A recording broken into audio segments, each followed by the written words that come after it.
Oke. Bismillahirrahmanirrahim. Assalamualaikum warahmatullahi wabarakatuh. Sebelumnya perkenalkan, nama saya Rizky Berginia. Dan di sini saya akan mempresentasikan tugas metode KFD, di mana mata kuliah kali ini yaitu mata kuliah perancangan pengembangan produk, dan dosen pengampunya itu Bapak Encep Jainul Hayat STMT. Oke, langsung saja masuk ke slide yang pertama.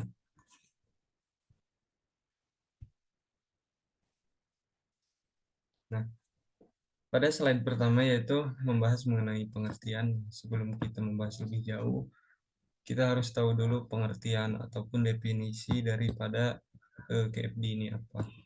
Jadi KFD ini singkatan dari Quality Function Development, yang artinya eh, pengertian KFD ini merupakan sebuah metode terstruktur yang digunakan untuk menerjemahkan kebutuhan pelanggan menjadi produk atau layanan yang sesuai KFD digunakan di berbagai industri untuk memastikan bahwa produk atau layanan akhir memenuhi harapan pelanggan. Ada juga tujuan utama dari KFD ini, yaitu untuk menciptakan strategi yang sistematis dan efisien untuk pengembangan produk yang berfokus kepada kepuasan pelanggan dan mengembangkan keinginan mereka sampai tahap desain produksi. Oke, yang selanjutnya yaitu mengenai sejarah KFD. KFD ini dikembangkan pada tahun 1960-an oleh Dr. Yoji Akau. Beliau ini merupakan seorang insinyur dan ahli statistik di Jepang. Pada saat bekerja di Kobe Shipyards di Mitsubishi, KFD ini awalnya dibuat untuk meningkatkan proses pembuatan kapal.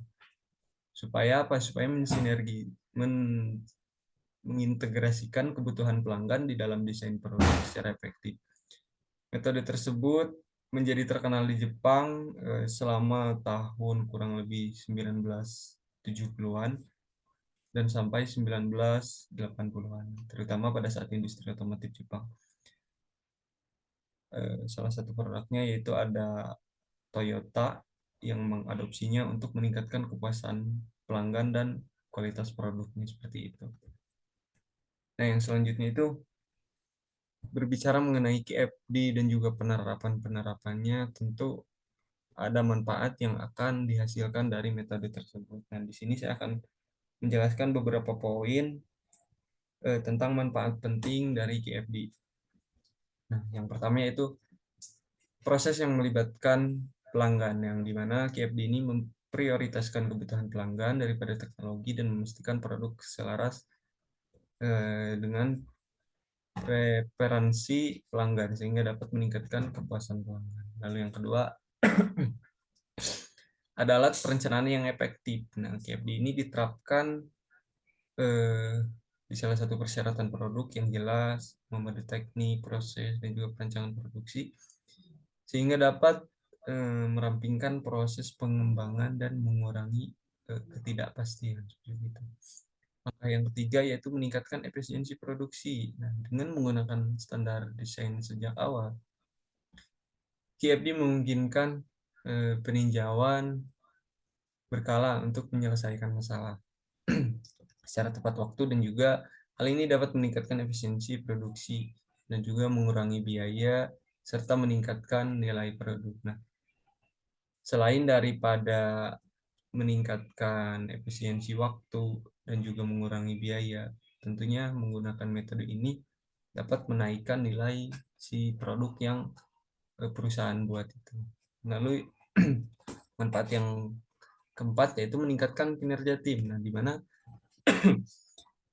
KFD memupuk kolaborasi antar tim dan menyelaraskan tim menuju tujuan yang sama untuk hasil produksi yang terbaik seperti itu. Nah, di sini ada contoh penerapan KFD. Nah, saya mengambil beberapa contoh, diantaranya ada 4 contoh dan 4 langkah tentang penerapan KFD ini. Nah, dalam langkah yang pertama, mengenai penerapan KFD itu mengidentifikasi kebutuhan pelanggan. Nah, maksudnya dalam mengidentifikasi kebutuhan pelanggan ini, yang pertama bisa melakukan survei, wawancara pada pelanggan, dan juga bisa juga menggunakan kuesioner seperti itu. Nah, supaya apa? Supaya nantinya mengumpulkan feedback dari pelanggan yang telah apa namanya disurvei seperti itu. Oh, dan juga saya mengambil contoh penerapan KFD ini kepada sebuah coffee shop yang ingin meningkatkan layanan pelanggannya. Nah, lalu yang kedua yaitu melakukan pengembangan produknya.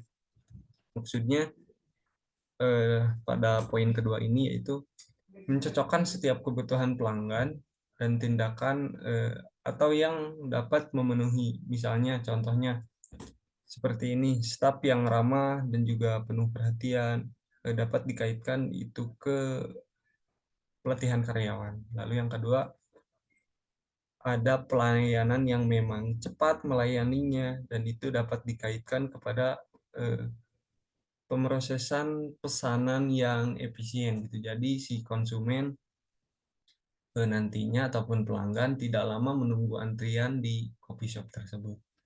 Nah, lalu langkah yang ketiga yaitu merencanakan sebuah proses. Nah, di mana pada langkah ketiga ini ada dua tahap. Yang pertama, mengembangkan action plan untuk program pelatihan karyawan supaya dapat meningkatkan keramahan dan perhatian staf. Nah, lalu menerapkan sistem prosesain pesanan yang efisien untuk mengurangi waktu tunggu dan memastikan layanan yang cepat. Nah, jadi maksudnya dari poin ketiga ini ketika contohnya saya pergi ke sebuah cafe shop, lalu di cafe shop tersebut pelayanannya itu baik dan juga waktu ketika kita memesan sebuah pesanan itu waktu antrian yang nggak lama, kesannya itu ke kitanya juga kayak senang gitu seperti itu contohnya. Nah, lalu yang terakhir itu rencanakan produksi. Nah, dalam merencanakan produksi ini harus menetapkan langkah-langkah untuk memantau kinerja staf dan kualitas layanan pelanggan secara teratur.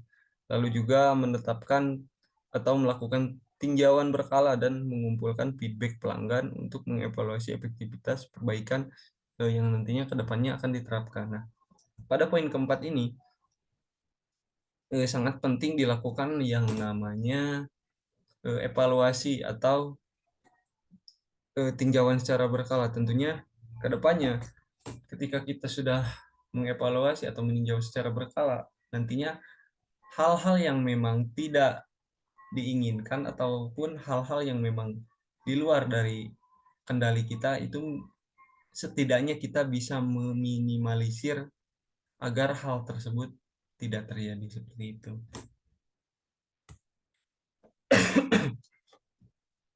Nah, lalu di slide terakhir ini ada HOQI atau House of Quality Matrix. Nah, di sini ada sebuah gambar diagram. Nah, di gambar saya akan menjelaskan sedikit tentang gambar diagram ini. Di sini ada suara pelanggan, ada relationship matrix, ada prioritas kebutuhan pelanggan, ada persyaratan teknis prioritas, persyaratan teknis, dan ada hubungan timbal balik, lalu ada evaluasi kompetitif. kompetitif.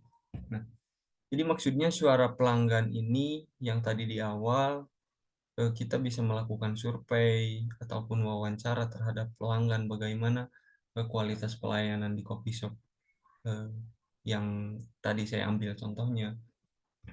Lalu, nah, ketika kita sudah melakukan survei, kita bisa melakukan apa ya namanya, seperti perhitungan-perhitungan tentang kualitas produk di situ kurangnya seperti apa ataupun hal lain sebagainya.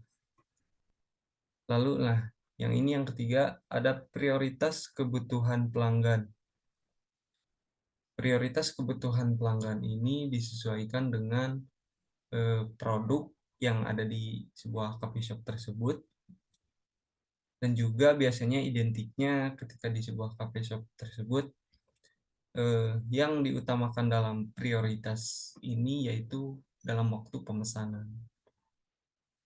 Karena mayoritas ketika seseorang datang ke sebuah coffee shop lalu memesan sebuah pesanan, itu yang mereka harapkan itu yang pertama barangkali dari segi pelayanan itu tentu. Lalu yang kedua itu dari segi kebersihan tempatnya, dan yang terakhir yang saya rasakan sendiri dari waktu pesanan tersebut lama atau tidaknya seperti itu.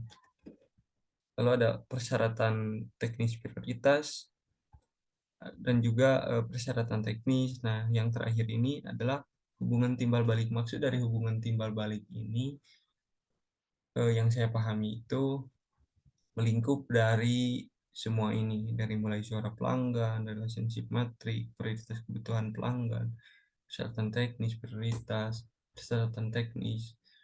Nah, ini dikumpulkan di sini.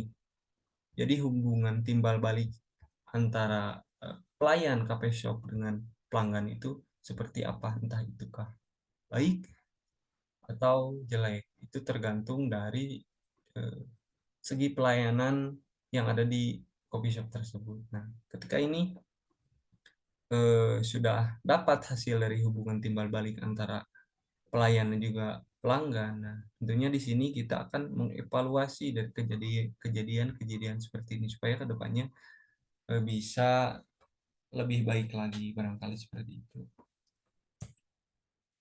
Nah, demikian barangkali materi dari tugas mata kuliah ini yang dapat saya sampaikan. Kurang lebihnya mohon maaf.